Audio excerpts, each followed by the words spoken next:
All right, welcome to Steeler Country. I am Tony Serino, and boy, what a week it has been in Steeler Country. Free agency started, just about a week ago. I'm recording this on the 22nd of March.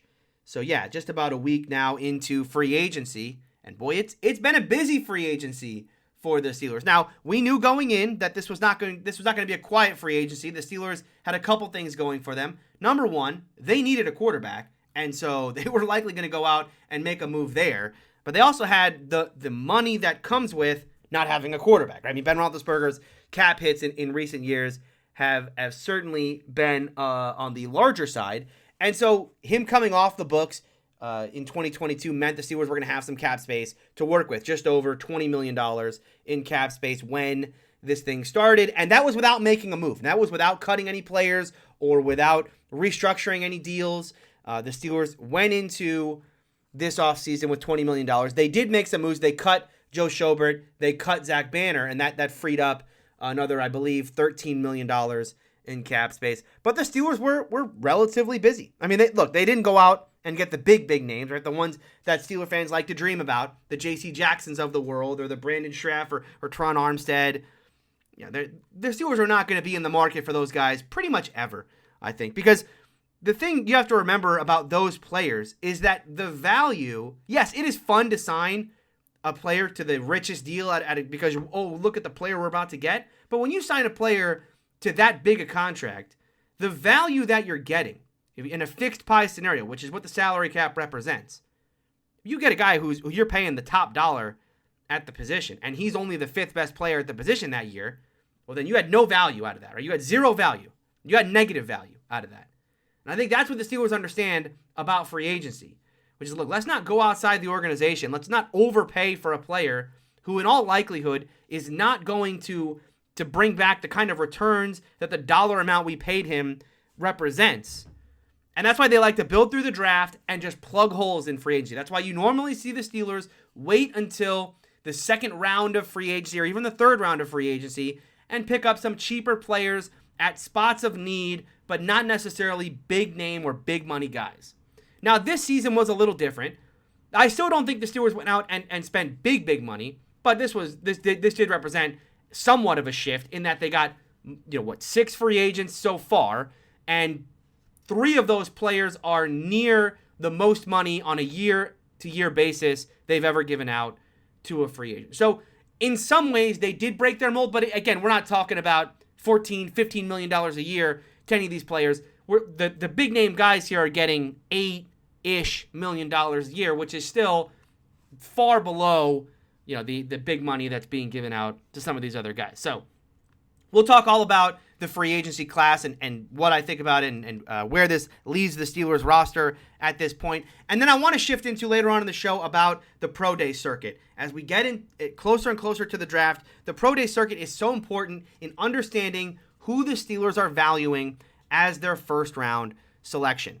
Going back all the way to 2010, if Mike Tomlin and Kevin Colbert are in attendance, that player is in the running to be the first round selection.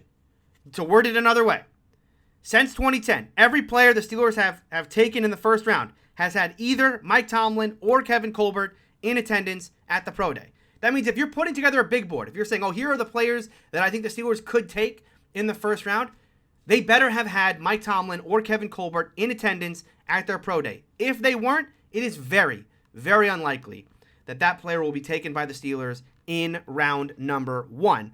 And so we'll go over today, and I'll let you know who Mike Tomlin and Kevin Colbert, which pro days they attended and which they didn't. There is one big player out there that continues to be associated with the Steelers, but Mike Tomlin and Kevin Colbert were not at that pro day.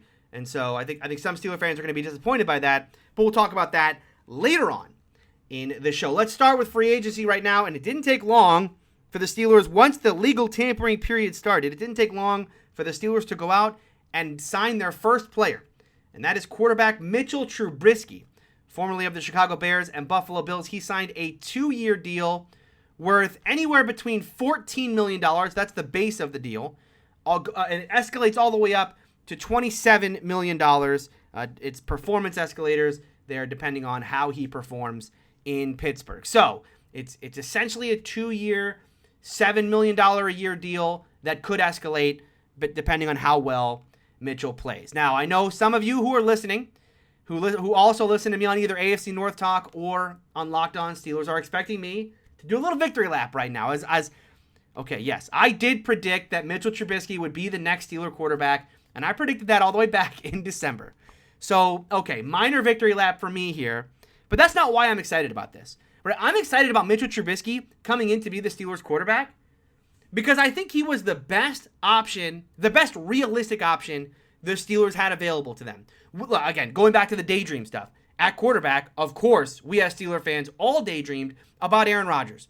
And that little head nod that Aaron Rodgers and Mike Tomlin did during the regular season. And, oh, does Aaron Rodgers want to come play for Tomlin? And could he force his way into the team and do the Steelers not have to give up so much to get him? Of course, we all went through those scenarios in our head. But, given who the Steelers are, given where this roster is, and given where Aaron Rodgers is in his career, now at 39, him himself is 39 years of age, it was unlikely. I mean, it was just unlikely. Given all the, every step of the way, you would have to have Rodgers not want to retire and want to leave the Packers and only want to join the Steelers, and the Steelers want to have to make that deal, and they'd have to want to pay him the kind of money that, again, that was always a long shot. Same with Russell Wilson, same with Deshaun Watson. But when you looked at the best of the rest, right? When you knew the Steelers weren't going to be giving up big draft capital to go out and get a quarterback in free agency or via trade, then I think Mitchell Trubisky fits exactly what Mike Tomlin has been telling us he wants for the last year. And that's what gets me excited. Look, at this point, I trust what Mike Tomlin thinks about roster building. Because what Mike Tomlin did back in 2019 with subpar quarterback play from both Mason Rudolph and Duck Hodges was nothing short of a miracle, an absolute miracle, to drag that team with very bad quarterback play to an 8-5 record late in that year. And yes, they lost their last 3 games, and they end up 8-8. But that team should have been far, far worse than they were. And I thought at the time that would be the greatest Mike Tomlin season we would see. When you think about how bad that team was and what he elevated that team to. But here we are 2 years later, and I can't stop going back to the 2021 season and thinking about how bad that 2021 team was. Look, I know they finished the season 9-7-1. In fact, not only did they finish 9-7-1, they finished 9-7-1 and just a half game out of the Cincinnati Bengals, the AFC champion Cincinnati Bengals, who they finished the year 10-7. The Steelers were a half game back of the AFC North. And I think about the play of Ben Roethlisberger last year and the struggles that he had, the struggles the offensive line had, the struggles they had with the running game, the inconsistency they had at the wide receiver position, how brutally awful their run defense was. I think about all of that, and then I cannot believe that Mike Tomlin got that team to be the second best team in the AFC North, and again, just out of the AFC North race by a half game. And so you mean to tell me that okay, so now he's been telling us for a year what he wants at quarterback, which is 2 things. Number 1, he wants quarterback mobility. I mean, every press conference he's done for the past year, he's talked about the same thing. Quarterback mobility and how important it is for the modern NFL, right? He talks about how important it is that a defense doesn't just have to worry about where you're going with the ball with your arm, but what you can do with your legs and what that does to the mentality of a defense and how much more difficult it makes to defend your entire offense. And of course, you have to feel bad. You do have to kind of feel bad because Tomlin was saying that during the year, while Ben Roethlisberger is still playing. Ben Roethlisberger, who was probably the least mobile quarterback in the league last year. And Tom was talking about how it's so important that you have mobility at the quarterback spot. Sorry, Ben. So here they go. And then the other thing that he wanted was a veteran, right? We heard this from Jay Glazer, who's very good friends with Tomlin. When Jay Glazer reports something about Mike Tomlin, it's not coming secondhand. That's coming from Mike Tomlin himself. And so he reported that Mike Tomlin wants a veteran. He doesn't want to have to start over at the position. And that does make sense considering what they have defensively, right? They have 3 legitimate superstars on defense when you talk about Cam Hayward, TJ Watt, and Minkah Fitzpatrick. And TJ and Minkah are pretty much in their prime at this point. And you got a bit of the twilight now of Cam Hayward's career. And so you don't want to have to wait around for a rookie to develop for 2 or 3 years, to stay or to get back into contention. I think Mike Tomlin legitimately believes that Mitchell Trubisky, if they can improve parts of his game, can keep this team competitive. Now, I don't know that they're really going to compete for a Super Bowl in the AFC because, my goodness, the gauntlet that you have to go through at this point in the AFC is absolutely incredible. But I don't think that the Steelers are looking at this year with Trubisky and saying, oh yeah, we're going to be a 5-win team, we're going to be a 6-win team. I think the eyes are on another playoff berth, maybe not a division title, but certainly another playoff berth, and to be competitive in those games. I mean, this is a team a year ago that, once again, with all the problems they had, beat the Buffalo Bills, beat the Tennessee Titans, swept the Baltimore Ravens, and swept the Cleveland Browns. I mean, this team was competitive against some of the better teams in the AFC. I mean, they went right down to the wire with the Chargers. So, no, I think what I like about Trubisky and what I think he brings to this offense, again, that mobility is going to open things up for Matt Canada's offense. It's going to open things up when it comes to being able to move the pocket around, to run some more of that outside or wide zone and run play action off of it. Again, all of the things that Mitchell Trubisky is going to bring to this team are as much going to be about what he can do with his legs as it is what he can do with his arms. Think about the amount of RPOs the Steelers like to run in this offense. Well, the RPOs in this offense are mostly, are you going to give it to Najee or are you going to throw the ball? Now you have the added RPO of, is Mitch going to keep it? And that's just something else this defense has to think about. And when you look at Matt Canada and what he wants to do offensively, his whole offense is built around shifts and motions and keeping defenses on their heels. And then when you look back at what Ben Roethlisberger brought to that offense a year ago, unfortunately, his physical limitations when it came to both his legs and his immobility, but also the arm strength and his inability to fit the ball into tight windows, or his lack of wanting to throw the ball over the middle, it did limit a lot of what Canada in this offense could represent. And it certainly made this offense, almost as predictable as it was under Randy Fichtner the year prior. The hope has to be with Trubisky, that he comes in and he's not going to light the world on fire. We're not talking about a guy who's going to throw for 4,500 yards and 40 touchdowns and all of that. But this is very much a do-your-job type of quarterback. Go in there and improve this team on first and second down. That's where this team really struggled. They could not get a running game going early on in the count. On second down, I mean, we talk about, was it going to be play action? It was usually just kind of some sort of short throw or some kind of deep shot down the sideline. And then third down, it's pray that Ben can make a play. To Ben Roethlisberger's credit, he did make a lot of plays in those clutch situations. What Tomlin calls those money downs, money situations. Give Ben Roethlisberger a ton of credit for what he did in 21. Because while he had so many limitations, he did make clutch play after clutch play, especially late in football games. He stayed relatively turnover-free in 2021, and he made some big plays down the stretch. My hope is that Trubisky can improve this team on first and second down and get more consistency to this team being able to move the football. Open some things up in the running game because of what he brings to this team in the play action. But where he's going to have to improve is he's going to have to improve in those clutch moments. Mitchell Trubisky on 3rd and 7. Mitchell Trubisky down by 4 with 3 minutes to go on the clock. The parts of the year last year that we trusted Ben Roethlisberger are not going to be the things I'm going to trust about Mitchell Trubisky, right? And that's kind of the shift the Steelers are going to have this year. Is that, well, I think they probably will be better on first and second down. When it comes down to it, games are won in the last 5 minutes, especially the way the Steelers desire to play football, and that's where Mitch has to be better. They're not. The Steelers are not going to win football games if Mitchell Trubisky is not going to be able, late in football games, to take care of the ball and make big plays. And that's going to be the job of Mike Tomlin. That's going to be the job of Matt Canada. It's going to be the job of Mike Sullivan, the quarterback coach, is putting Mitch in situations late in football games to go out there and win it. And certainly, he's got to not lose at first.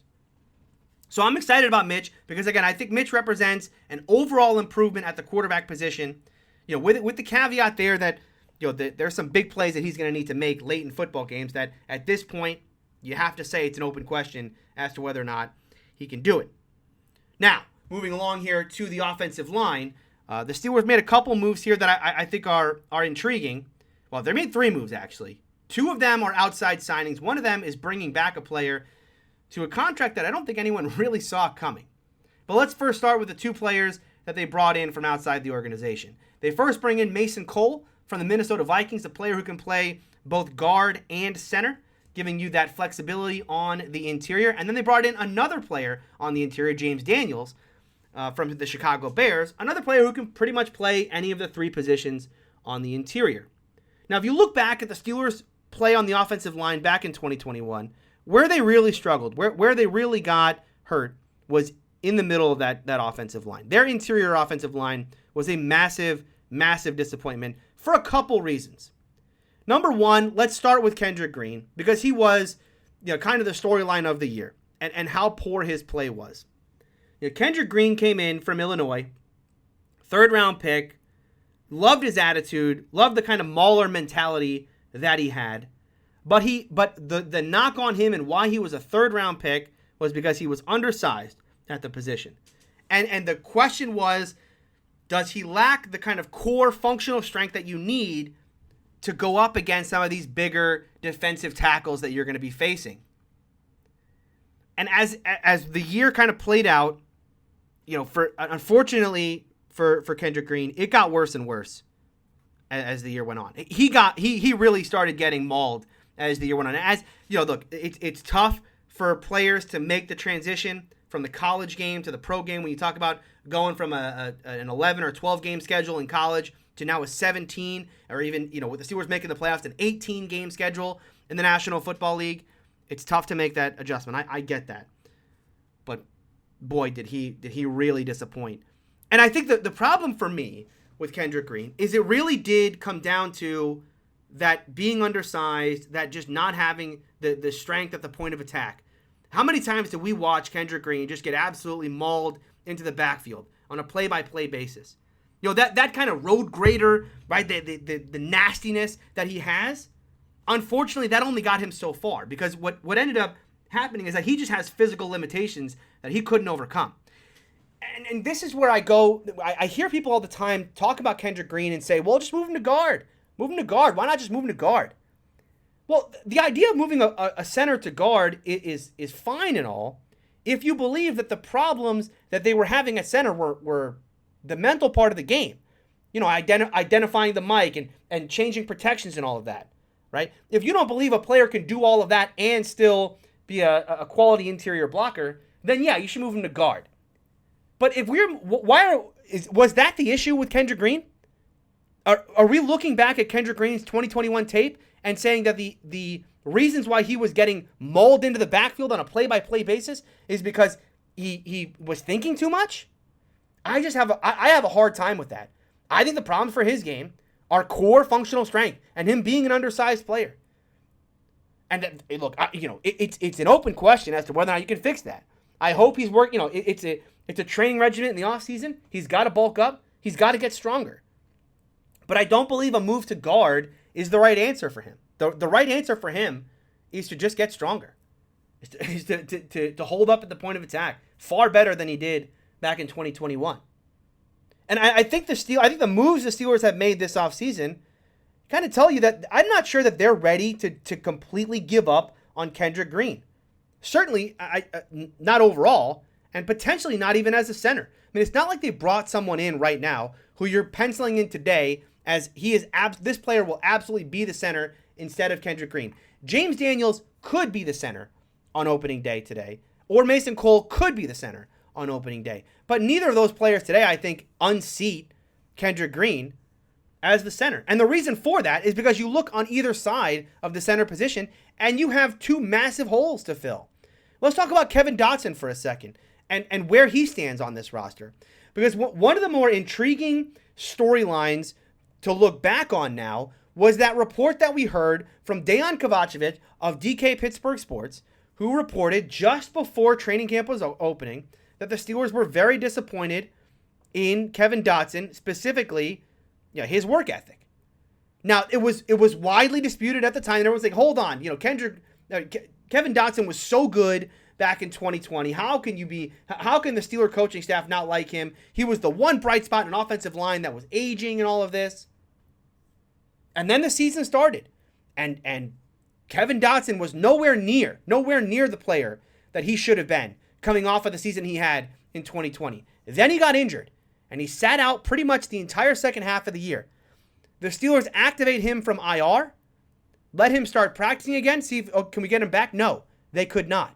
Right? How often does that happen? How often is a player activated from IR, but never promoted back to the 53-man roster?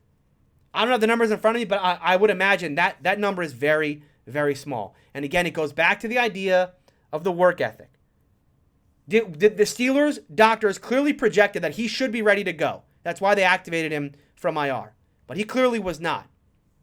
And I think you go back to that report early in the year from Dayon, where he said the coaching staff has question marks about Kevin Dotson's work ethic. That's a tough situation because Kevin Dotson going into last year was a player that I was extremely excited to watch. I thought this offensive line was going to be pretty much changing wholesale. But if Kevin Dotson could come in and be a bright spot on the interior, especially on the left side there, where he's going to be playing next to Dan Moore and next to Kendrick Green, well, that if you can make that work and you got three good players, then you're gonna make this whole thing can kind of build from there. But instead, he was as much of a problem on that line as was Kendrick Green in the middle. And then you go to right guard. Trey Turner's gone now. John LeGlue was an interesting player last year. And could John LeGlue fit in somewhere on this offensive line? And he'll be back. The Steelers got the exclusive rights to him, so he'll be on the roster. I think he'll compete somewhere. But I think right now, I'm looking at an offensive line that's going to look like this. Dan Moore is clearly your left tackle. I thought he improved. He was as far as the young guys on the offensive line, the one guy who did consistently improve game over game. And by the end of the year, I think everybody felt like this is a guy who's earned his spot now as the left tackle going forward. And so I think you pretty much, you can say with certainty that he's going to be the starter. But next to him, is it Kevin Dotson? I'm not so sure. I could easily see that being Mason Cole. I could easily see it being John LeGlue right now. I think at center, you stick with Kendrick Green. On the right side, it feels to me like James Daniels is a perfect addition there. And then at right tackle, where I think we all, every Steeler fan thought that was going to be something the Steelers could address potentially in the draft. Instead, they re-signed Chuks Okorafor to a 3-year deal. Worth almost $30 million. Quite nearly $10 million per year for Chuks Okorafor, a player who 2 years ago in 2019 was quite possibly the worst right tackle in the league. He was outright awful. And what did the coaching staff tell us in that offseason? Well, yes, he wasn't good, but we're going to move him to left tackle, and we think that's really going to unlock part of his game, right? Now, it's a weird thing to say, that moving a player from right tackle, where it's generally considered to be easier, you're going up against worse D linemen than you would be on the left side, and then you're going to move him to the left side, and that's going to actually improve his game. Oh, okay, well, listen, we'll see if that works. And not only did that not work, he actually lost out at the left tackle spot to a 4th-round rookie. And so they keep him on the right side. Now, I will give Okorafor credit, because as bad as he was in 2020, he wasn't that bad in 2021. I mean, quite honestly, he was perfectly fine. And I understand why the Steelers will bring him back now, because he's not a great player. Is he deserving of $10 million a year? No, but we'll get to the contract in a second. He is coming off of his best year as a Steeler, and he is only, 24, 25 years of age? I mean, it's not like this kid is almost 30. He's still young. I think the Steelers believe he's probably still got some growth left to him. The concern I have with Okorafor is you're building a team around being a ground and pound style of offense, right? An offense built around running the football with Najee Harris, running play action off of it. You need offensive linemen who have that mentality, right? Who want to go out there and dominate the guy in front of them. Well, Okorafor has never shown that. That's always been his problem. Is his run blocking. He's, where I will give Kendrick Green credit is that he at least has the attitude of the kind of player who wants to go out there and dominate in the running game. Now, physically, he's not able to do it just yet. But Okorafor is the exact opposite. Where I think, he's got the athleticism, the strength to be a player who can go out there and dominate. He just never had that mentality. So maybe they can unlock that from him at this point. But it's interesting that a team with the mentality of the Steelers is signing a player at right tackle, re-signing a player at right tackle, who's a better pass blocker than he is a run blocker. And his run blocking is actually a very weak part of his game. Interesting, but the Steelers will keep Chooks in the fold. Going to his contract, by the way, yes, it's 3 years, $30 million, but they can easily get out of it this year if they need to. I think his cap hit this year is something like $4 or $5 million. Not a lot of it is tied up in signing bonus. And so if Chooks doesn't work out this year, if they need to move on from him after this year, they can get out of that deal and save quite a chunk of change in doing so.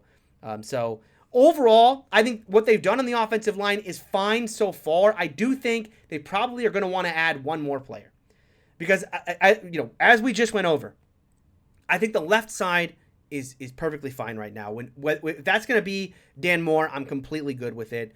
I think James Daniels is definitely going to start at guard.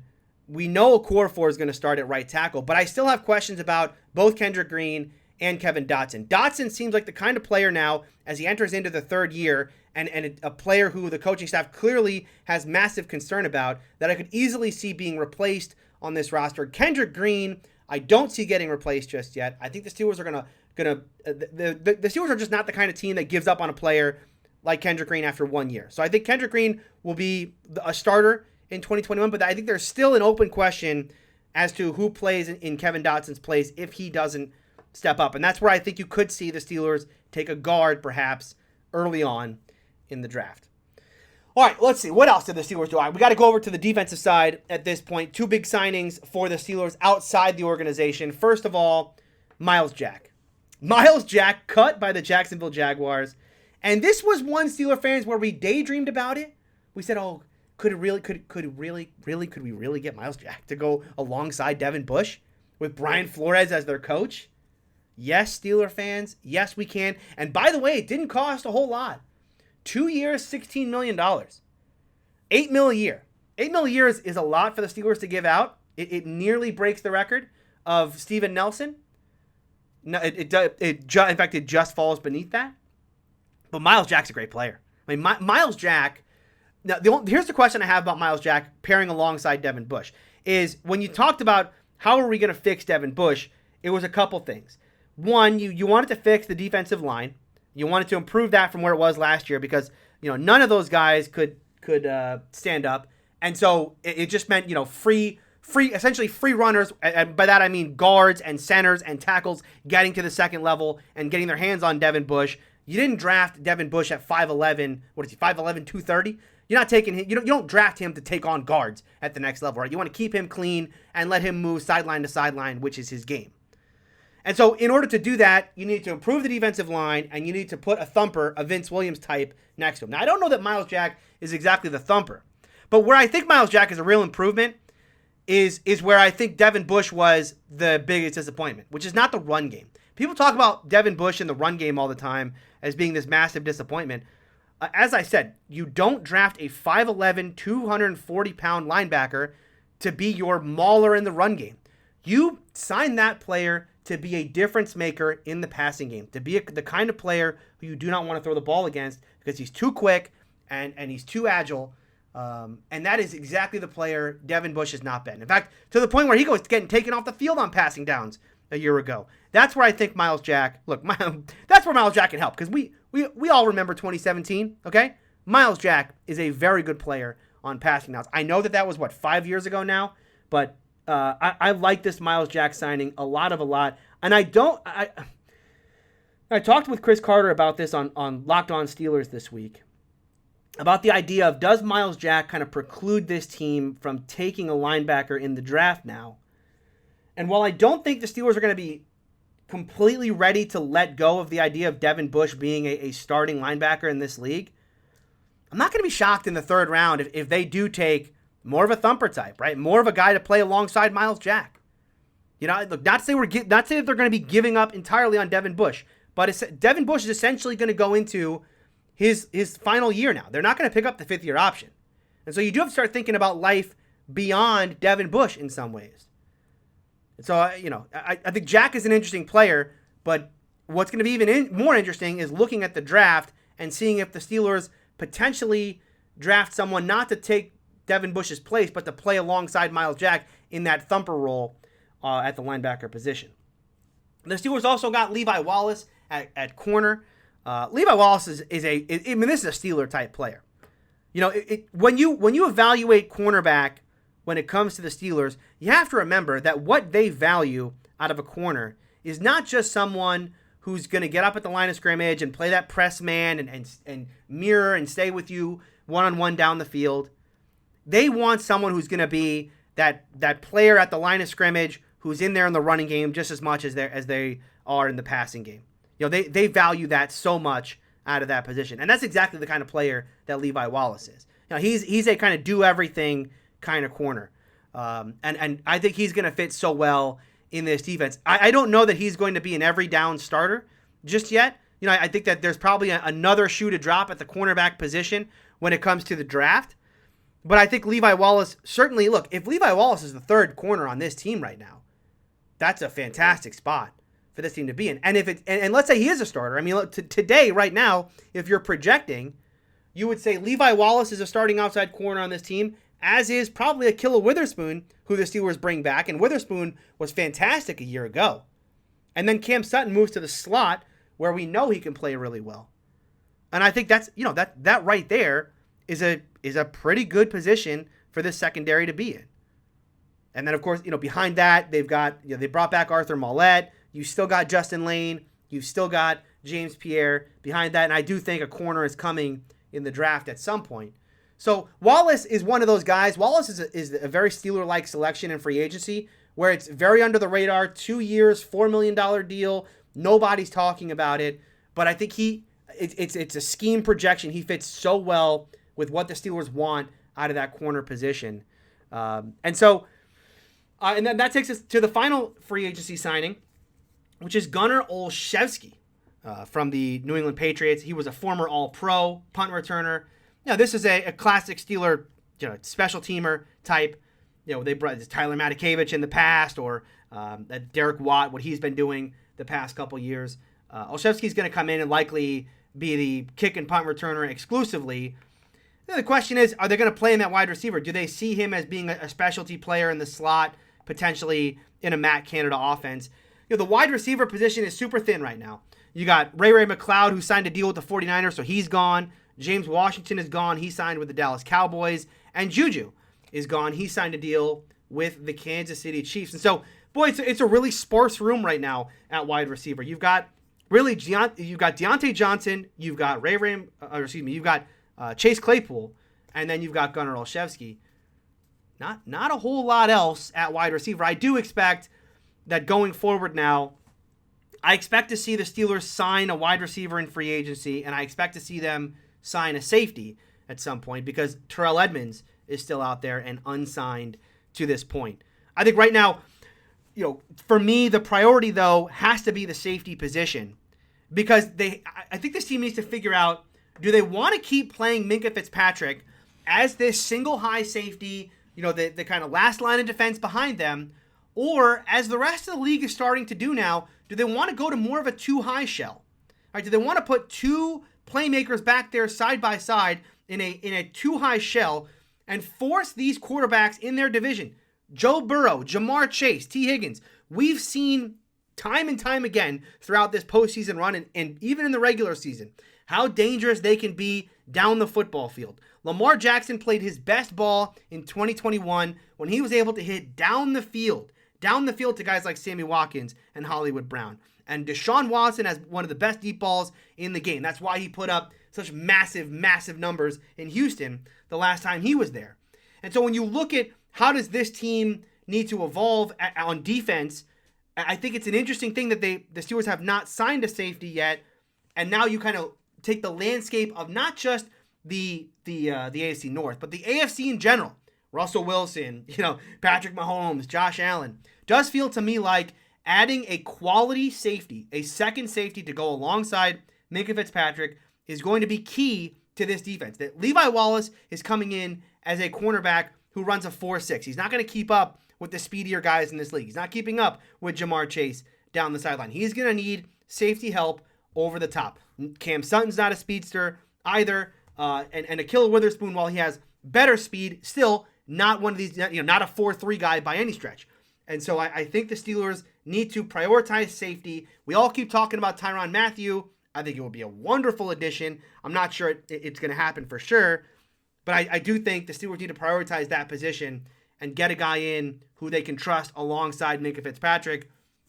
Again, take the top off, right? Or excuse me, keep a lid on it, I should say. Keep a lid on it and force teams to beat you methodically down the field. If you're going to have an offense that wants to be ball control, that wants to run the football and keep the ball out of the hands of the opposing offense, then you want a defense that's not going to let teams score quickly. This game's going to be dirty. It's going to be a grind. It's going to be very much the style of play that this team had back in 2021. A couple other moves the Steelers made. They got Montravius Adams back on a 2-year, $5 million deal. Adams was very good as a nose in 2021. I think that was a good move bringing him back because look, I know everyone keeps talking about Alu coming back and Alu is such a big player coming back. I agree with you. However, he's 35. Alu was not exactly a young player a year ago, and he's coming off of an injury.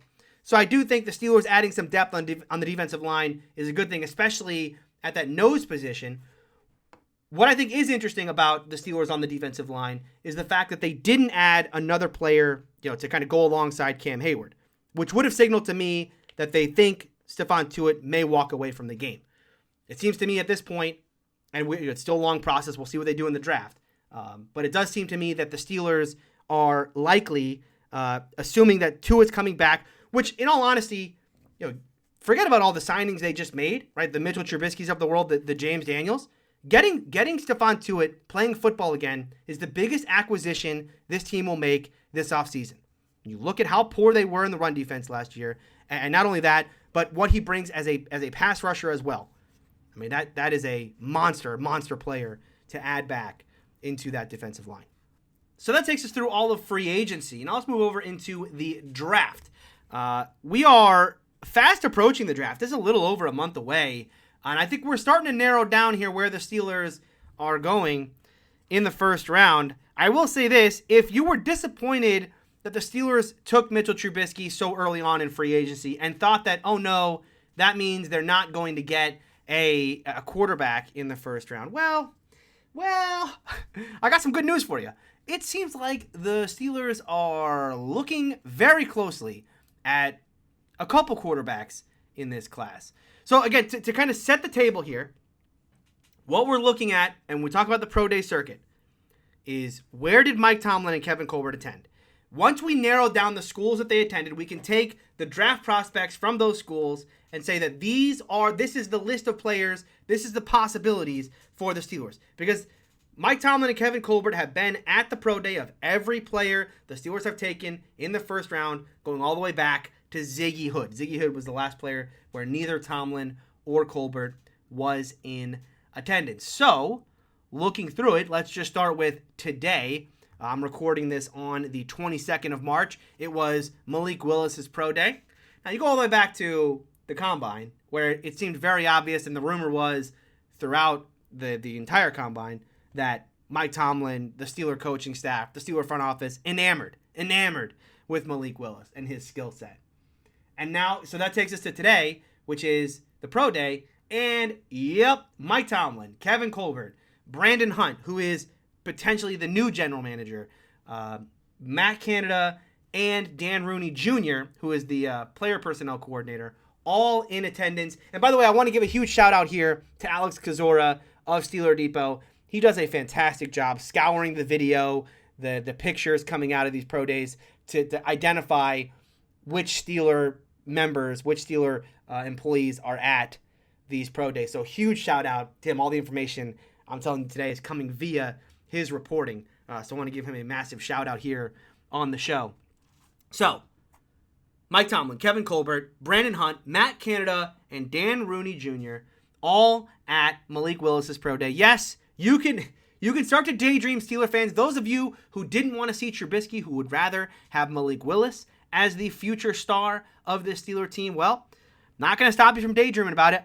Listen, even as someone who is all in on Mitchell Trubisky, and that's me. I'm in the Mitchell Trubisky hype train. Listen, I'm not going to deny the talent that Malik Willis has.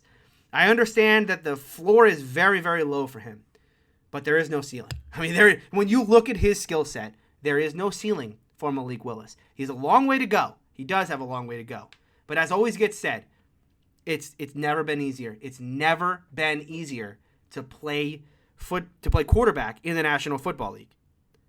I mean, the rules have made it, the style of offenses that have been designed make it so easy for players to transition now. It's why you see guys like Patrick Mahomes, who had crazy tape in college, and Josh Allen, this Josh Allen's third-round pick, fourth-round type pick.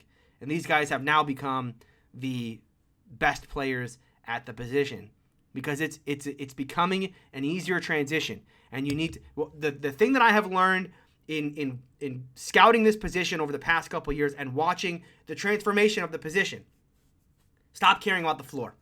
Stop caring about the floor of a player at the quarterback position. Worry about the ceiling. If the ceiling is there, bet on the ceiling. Stop worrying about the floor. And that is what worries me about a Kenny Pickett. Now, the Steelers were at Kenny Pickett's pro day as well. That Pitt pro day happened yesterday, the 21st. Mike Tomlin, Kevin Colbert, Terrell Austin, Omar Khan, Dave Pettit, and Will Britt were all at that pro day. Interesting, by the way, that Terrell Austin was there because Damari Mathis, the cornerback from Pitt, put up some spectacular athletic numbers. And so I think Mathis, as we start to project into day 3, perhaps, could be a player to watch for. But the Steelers are doing their due diligence on Kenny Pickett. Now, some other things to talk about. Nevada has Carson Strong, another player, maybe not a first-round type prospect, but another player that people have their eye on in this draft. Quarterback coach Mike Sullivan was at Nevada's pro day. Tomlin and Colbert were not. So don't rule out if the Steelers miss out completely on Pickett and Willis, and we'll see where else they go throughout this process. Don't rule out that Carson Strong, if he lasts until the Steelers pick in the second round or potentially even into the third round, that he could be that pick. So where else did Mike Tomlin and Kevin Colbert attend? Well, they went to Michigan's pro day. They usually do. Michigan is one of the best schools in the country at developing NFL talent. That's going to be the case again this year as Aiden Hutchinson may be the number 1 overall selection in this class. Mike Tomlin, Kevin Colbert, and area scout Dan Colbert all in attendance at Michigan. It'll be interesting to see which of the players there the Steelers are really going to have their opportunity to get. Obviously Hutchinson's going to be gone very, very early. I don't know if you guys saw this, but David Ajabo, who is an edge rusher who very likely would have been picked far ahead of the Steelers selection, he tore his Achilles at the pro day. Awful injury. And so he may go tumbling down some boards. Daxton Hall is a really interesting DB prospect. Hassan Haskins, if you want to change a pace type player, Hassan Haskins could be that running back. So again, Tomlin and Colbert usually attend Michigan because they've got a ton of talent. It's again the case this year. But I'm not sure that there's first round talent for the Steelers there because Hutchinson's going to go so high. Ajabo with the torn Achilles, and he plays a position at edge that the Steelers don't really need to upgrade yet in the first round.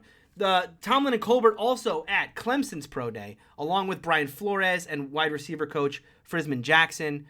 They were likely there to see Andrew Booth Jr. I think Andrew Booth Jr. would definitely be the type of selection you could see the Steelers take at 20. I am shocked whenever I see a mock draft where Andrew Booth does not go in the top 15.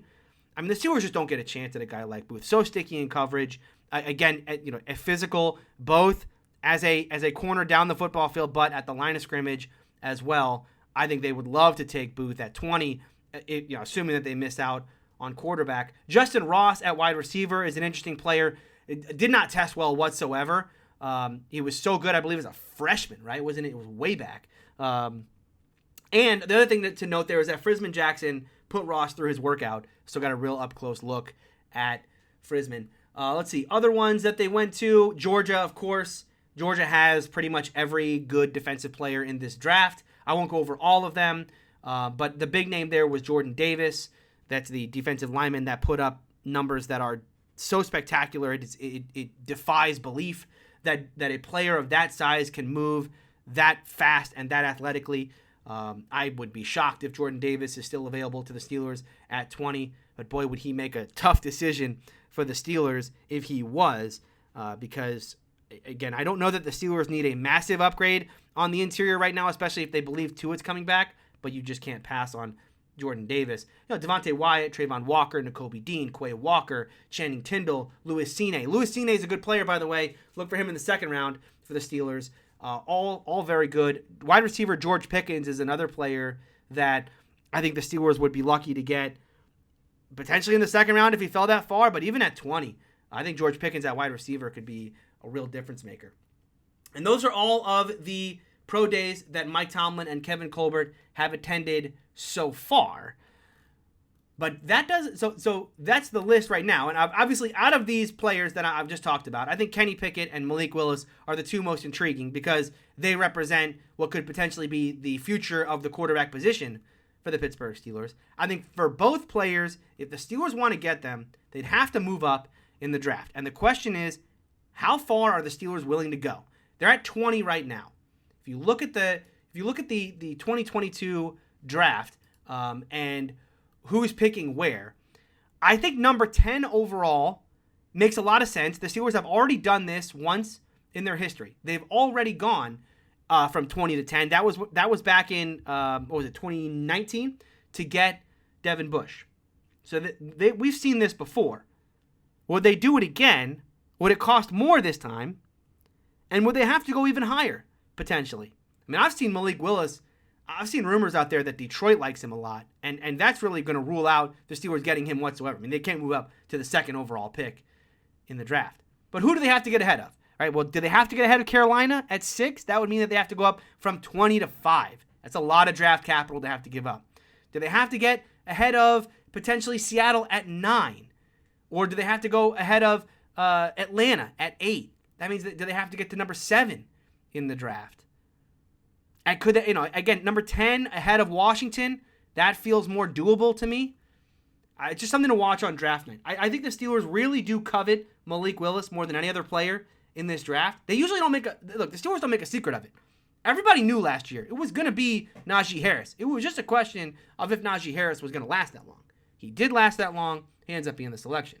With Devin Bush and Devin White, it wasn't a question of, are the Steelers going to take Devin Bush or Devin White? It was a question of, would one of them fall, and would the Steelers move up to get them? One of them fell to 10, the Steelers move up to get them. So I think for this year, it's probably very similar. I mean, I think for the Steelers, it's a question of how far does Malik Willis fall, and how far are they willing to move up in the draft. One other thing I want to talk about before we go, and that is the players that I think at this point you can probably rule out as being the Steelers' first-round selection. Number 1, Trevor Penning of Northern Iowa.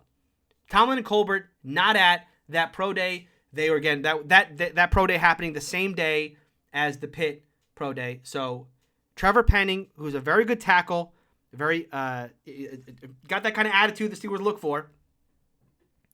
Tomlin and Colbert not there, so you can likely rule him out as a first-round type prospect. The other player that the Steelers did not attend, Tyler Lindebaum of Iowa, who's a player at center who looks spectacular, exactly the kind of player that could play center for this team for years and years to come, especially considering all the problems that they just had with Kendrick Green.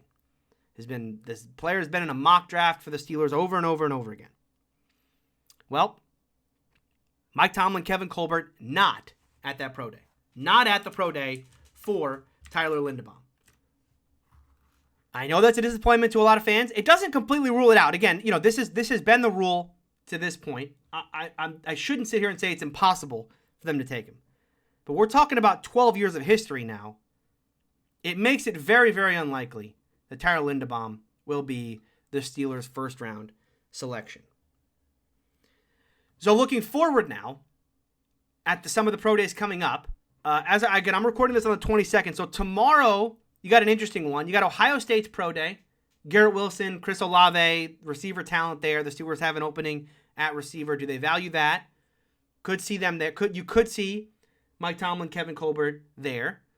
But you could also see them at Ole Miss, where you're going to be seeing quarterback Matt Corral throw at that pro day. And, for as much as the Steelers have shown interest in the quarterback position thus far, do they consider Matt Corral on the level of a Kenny Pickett or a Malik Willis? We shall see tomorrow. The other interesting one, I'll throw this out there. I would doubt that they're going to be there, but Kevin Colbert, Mike Tomlin may be at UConn's pro day. Travis Jones is an interior defensive lineman who has looked very good throughout the process. Now, 20 would probably be too high for them, but I want to just throw it out there. We go, by the way, the very next day, the 24th, is Cincinnati's pro day. That is where Desmond Ridder will be throwing. And so, as we kind of go through this of all these guys, all 5 of them, right? Which ones are Mike Tomlin going to be at? Which ones are they not? So far, they've been at both pro days. They've been at Kenny Pickett. They've been at Malik Willis. We'll see tomorrow about Matt Corral. We'll see on the 24th about Desmond Ridder. And then I believe it's not till the 30th what is it? It's later on when North Carolina has their pro day. The 28th. So North Carolina, that's Sam Howell. He'll be throwing that day. Interesting thing to watch that day, by the way, on the 28th. Florida's pro day the same day. Kaiir Elam, very good corner in this class. Steelers probably valuing corner at this point if they miss out on a quarterback. So do they value Sam Howell or do they value a player like Kaiir Elam? And this is the interesting part of this process, right? Is getting to see where they go because we can start to narrow it down. Yeah, obviously they attend all the big pro days, so they always go to Georgia. They'll be at Bama. They always go to Clemson, Michigan. They'll probably be at Ohio State tomorrow if I had to guess. So obviously, it's going to be a big board, but we'll start to narrow down who the Steelers want at 20. I still believe it's going to be Malik Willis.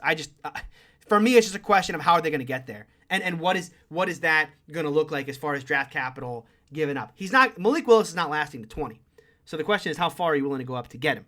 I think that's what's going to be interesting over the next month and a week, which is how far the draft is away now. All right, that'll do it for me today. Thank you all for listening. I will be back next week with more Steeler Country.